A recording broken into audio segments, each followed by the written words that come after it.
Good day and welcome to Conversations with AARP in the Virgin Islands. I'm Troy Deshabert-Schuster, State Director of AARP in this territory, and it's a pleasure to have this conversation with you today. AARP is a nonprofit, nonpartisan organization committed to the LGBTQ community. At the core of our advocacy work is the belief in the dignity, worth, and potential of every individual, regardless of age, race, gender, sexual orientation, or gender identity.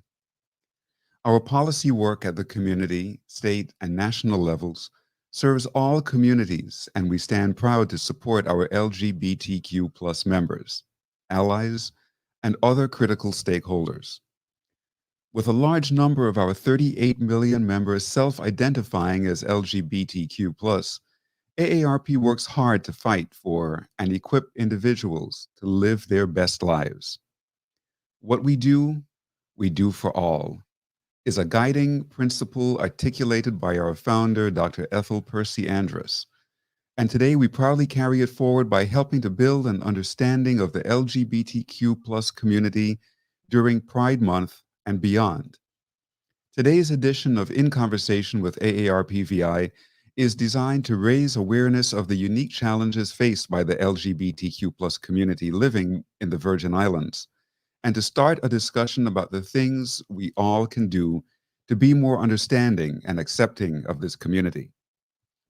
Today, I'm joined by Bob Palmatier, and Bob is the founder and president of St. Croix Pride Incorporated, and Muria Nisbett. And Muria is a clinical social worker and ally of the LGBTQ+ community on St. Thomas. Welcome, Bob and Muria. Hi. Hi, glad to be with you. Yeah, thanks for joining me today, and we look forward to having this open and candid conversation. So first of all, Bob, tell me a little bit about yourself, where you're from, how you landed on St. Croix, and a little bit about the beginnings of St. Croix Pride Incorporated. Well, I'm a sort of retired educator. I spent about 50 years in education doing everything from teaching middle school to public school administration to college president to university professor, and you name it. If it can be done in education, I probably did it. And I retired a few times, and one of those times I happened to be looking for a vacation place, and St. Croix came across my radar totally by accident.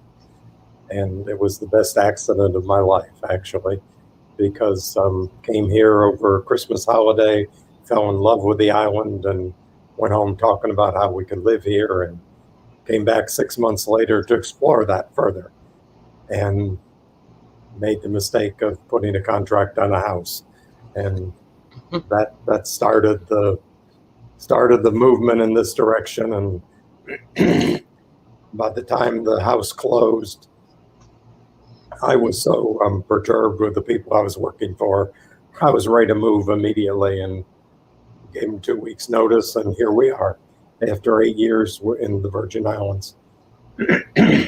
Sorry, the frog is in my throat today. When I got to St. Croix, I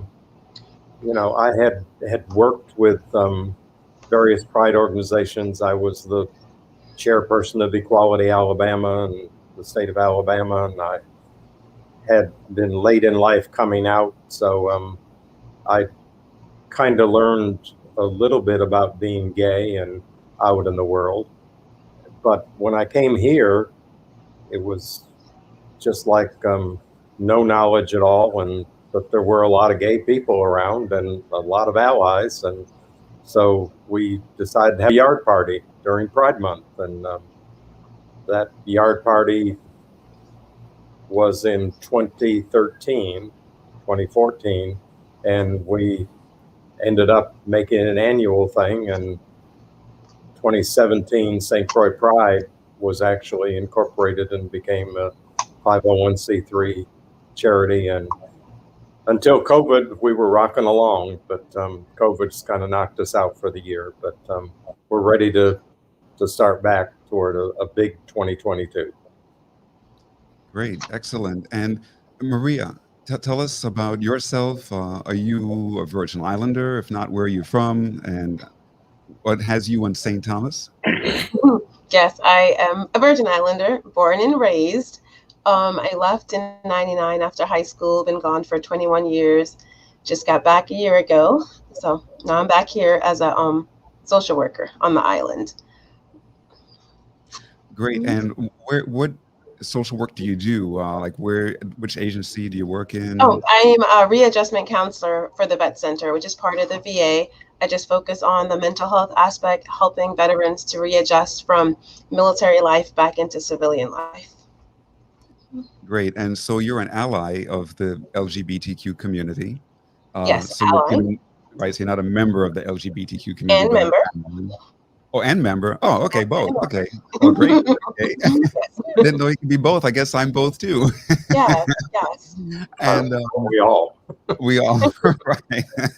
Ally and member, right. And so and I understand that you're getting ready to start a PFLAG group on St. Thomas. Tell us a little bit about PFLAG. What does it Yes. stand for, and what is it all about? What does it do? Yes, PFLAG, it's PFLAG, and it stands for Parents and Families of Lesbians and Gays. So it's the first and largest organization for lesbian, gay, bisexual, transgender, queer, and their family members and allies. So it basically provides support just not for the LGBT population, but their family members as well, because they're part of the process. For sometimes they feel like they're not supported. I don't know what to say. If my son or daughter tells me, they're gay or lesbian, what do I do? Who do I turn to? And so they have their own things that they have to go through, the family members. So it's providing support for them so they feel like they're a part of this. They're a part of something. They have somebody they can turn to, like, what do I say in this situation? What do I do in this situation?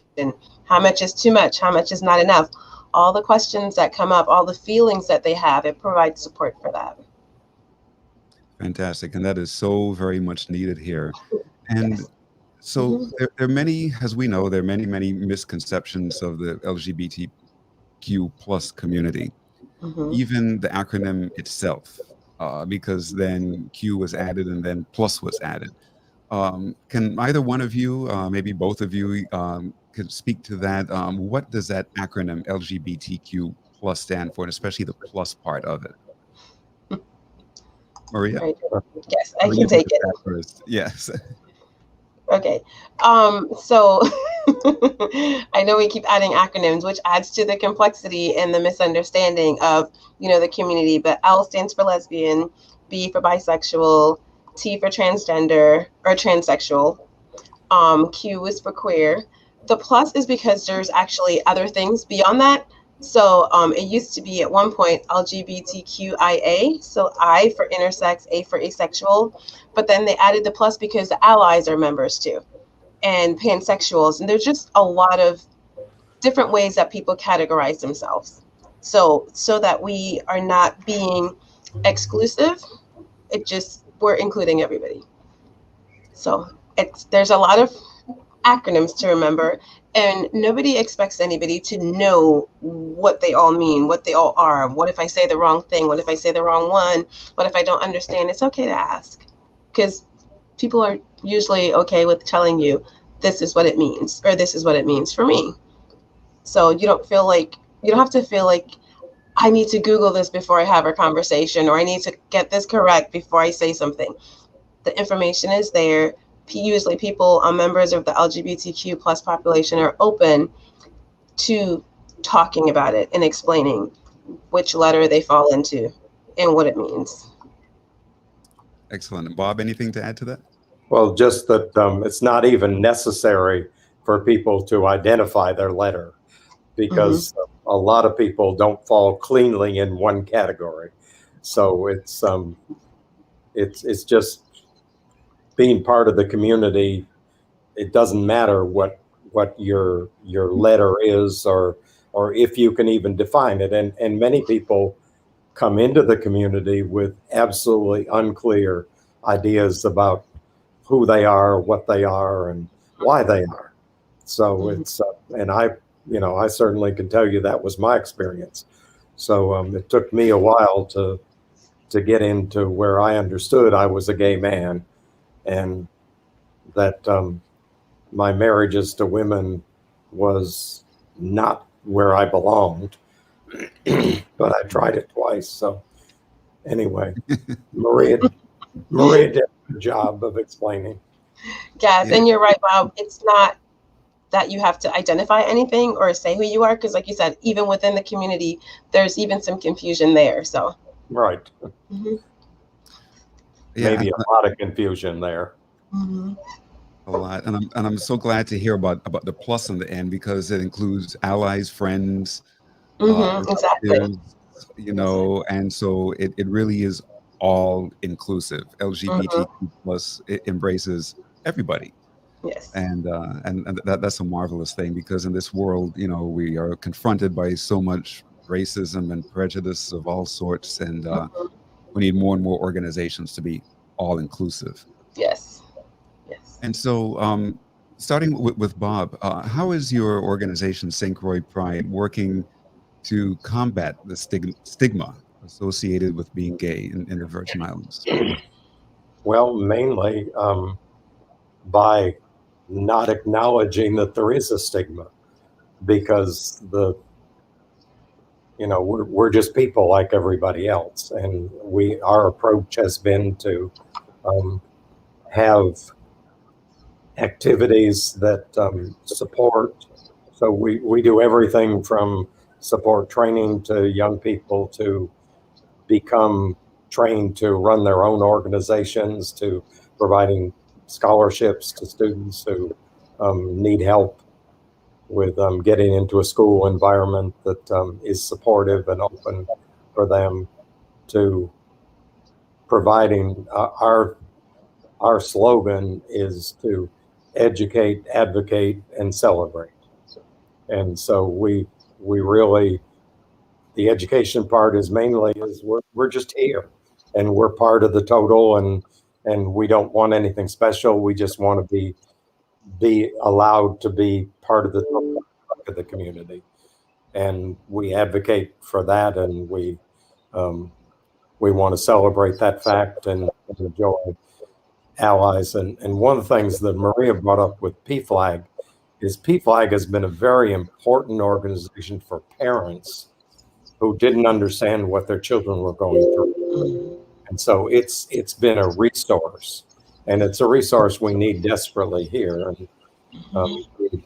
I really want to do everything we can to help her in the quest to get a territory-wide organization going for PFLAG.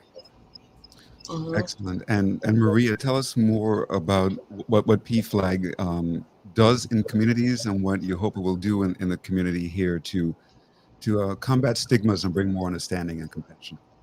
Yes. So, like I said, we haven't started yet, but the goal would be when it comes here is to have a place for family members, friends, allies, members of the LGBT community just coming out to be able to go and say, I know I can talk to somebody who understands, who cares, who sees me as a person and is willing to sit and listen to me.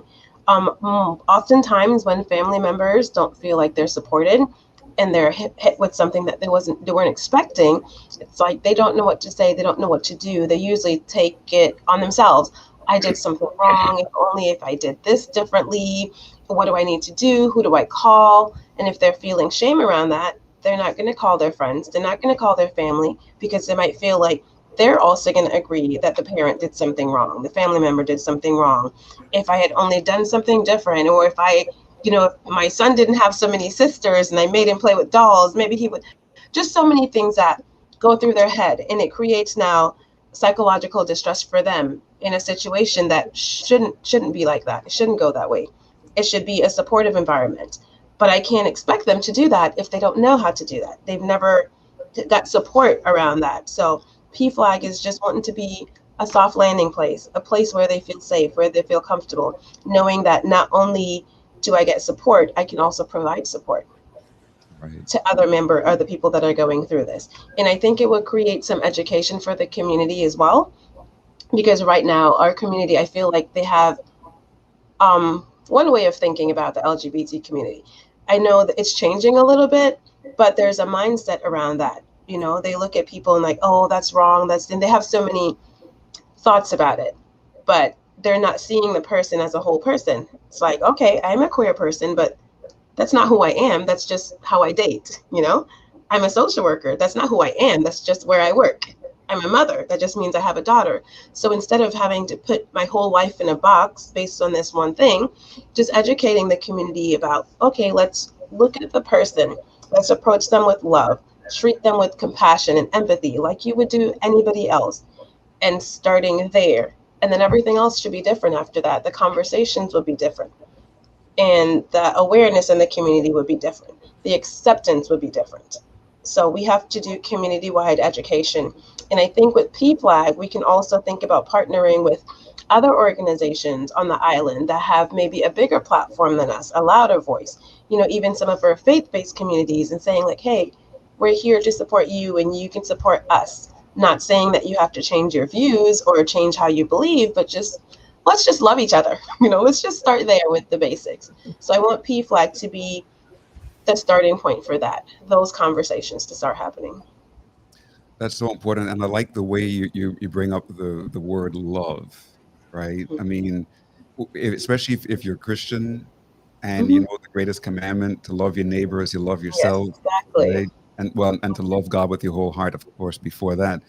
But the second of the two greatest commandments, to love your neighbor as you love yourself. And if we really, really, really, truly loved our neighbor, we would love our neighbor in their totality, right? Exactly. And we would embrace our neighbor. We would always want to do good for our neighbor. We'd always want our neighbor to feel loved and to feel included, to feel accepted. And so if we're not doing that, then it's not love. It's a type of hatred.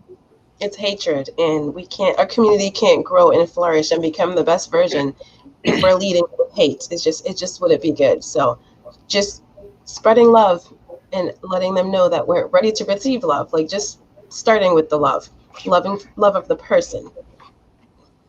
You know, and even on a natural or psychological level, aside from the spiritual or theological, love is one of the most fundamental needs of humans. I mean, when we look at Maslow's hierarchy of needs, the great psychologist Ernest Maslow, you know, I mean, it's right above that most fundamental need to maintain homeostasis and nutrition and hydration and so forth. But then next comes that need to be loved, you know, and to love. So very fundamental. Bob, were you going to add something to that? Well, I think Maria's right on. I want her to join the Pride Board, and we'll let's take this thing territory wide. And you know, I really think that my experience has been that we are people first, and if we're going to understand, or those people who aren't part of our community or even are new to our community don't understand, what they need to do is relax and get to know people. And once you do it on a personal basis, and you get to know somebody, and oh yeah, they are gay, but you know, they're my neighbor. They're a good person. They do this, they do that, and it's like Maria said, none of us are what we do for a job or our education or any of those things. They're all just a part of who we are as an individual. And if we can all relax and just get to know each other as individuals, all of those labels end up meaning so far less. Exactly. I'm often reminded of that old song. Was it from the 60s or 70s? Somewhere way back there. What the world needs now is love, sweet love. Sweet love.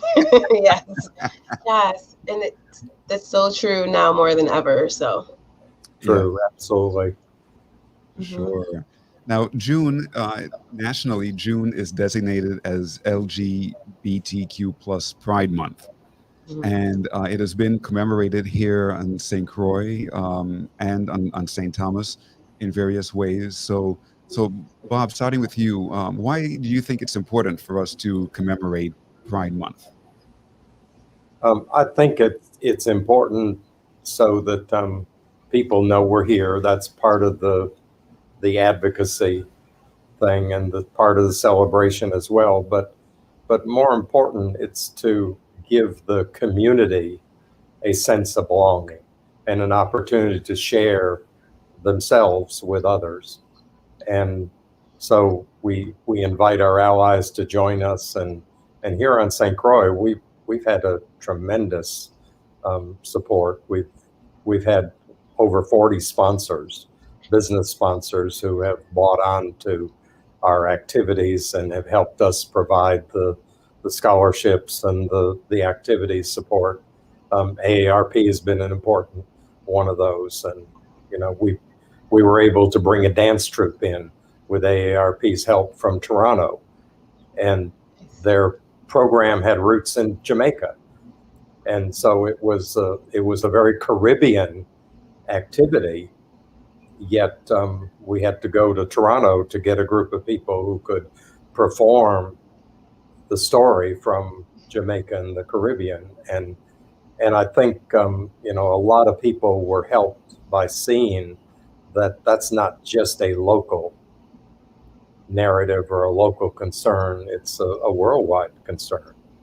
And so, you know, Pride celebration is really, to go back, June started with the Stonewall riots is where it came from, and that was in June.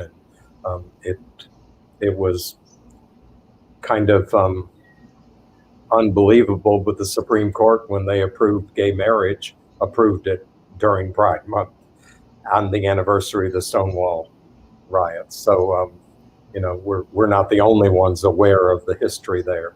And I think that's the same thing. All cultures and groups need to have a way of celebrating themselves and sharing themselves with others. And that's what I see Pride as.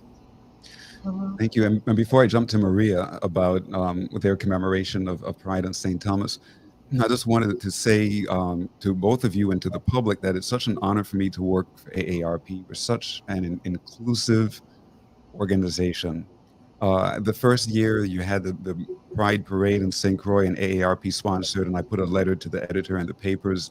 I came under attack from just a couple of our local members saying, oh, you know, you better look out because AARP is going to fire you because you're supporting gay pride. But actually, AARP is a major sponsor of LGBTQ pride events all over the country. And AARP is a very inclusive organization. As a matter of fact, just recently they developed a whole diversity, equity, and inclusion department within the company. We have over 3,000 employees. And our CEO founded a diversity, equity, and inclusion council and chose just about 63 of us out of the over 3,000 employees to be on this council. And I'm one of those council members. I'm very honored to have been selected by the CEO. And, you know, we're inclusive of everybody, regardless of race, national origin, sexual orientation, gender identity, all of that. And so we're always very, very happy to continue to support the LGBTQ plus movement here in the Virgin Islands. So Muria, over to you now. Tell us about your commemoration of Gay Pride and what you have coming up in the very near future on St. Thomas. Yes, in the very near future, just in a few days.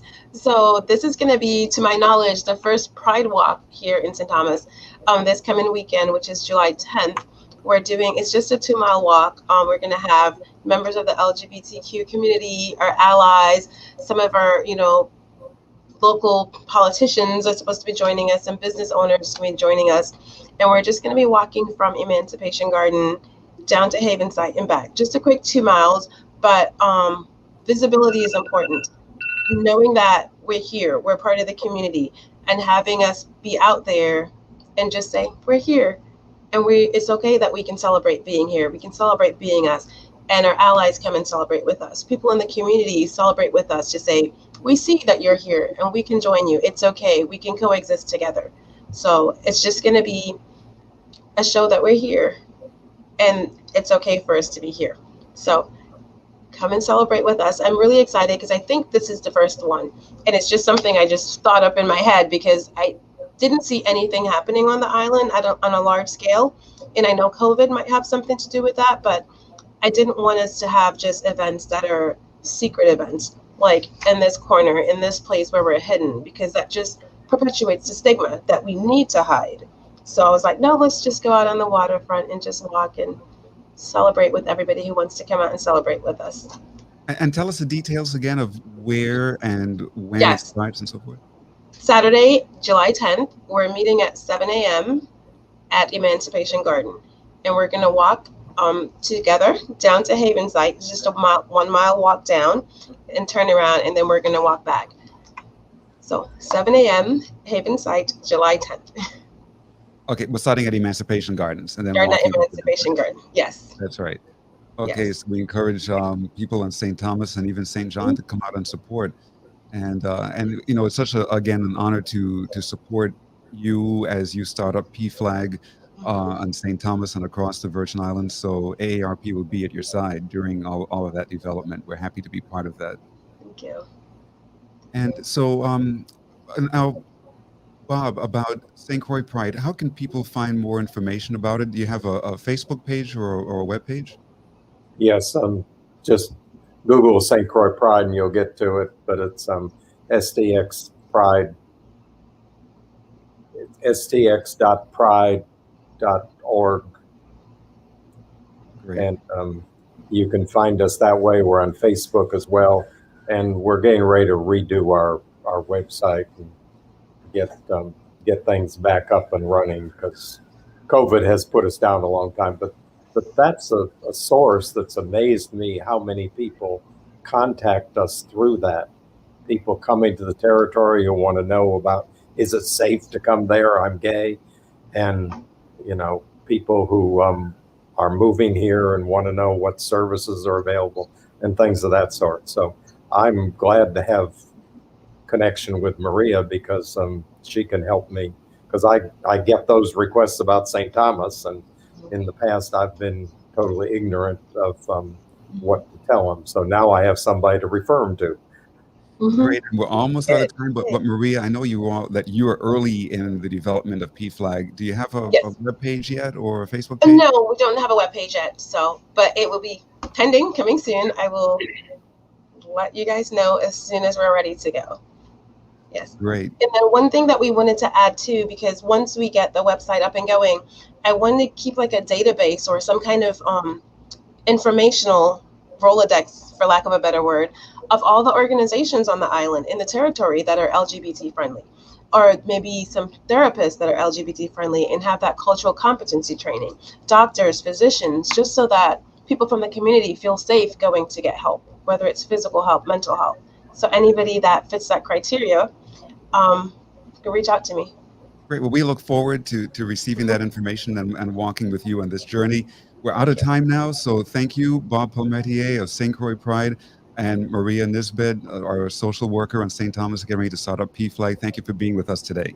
Thank you. Thank you. Good day.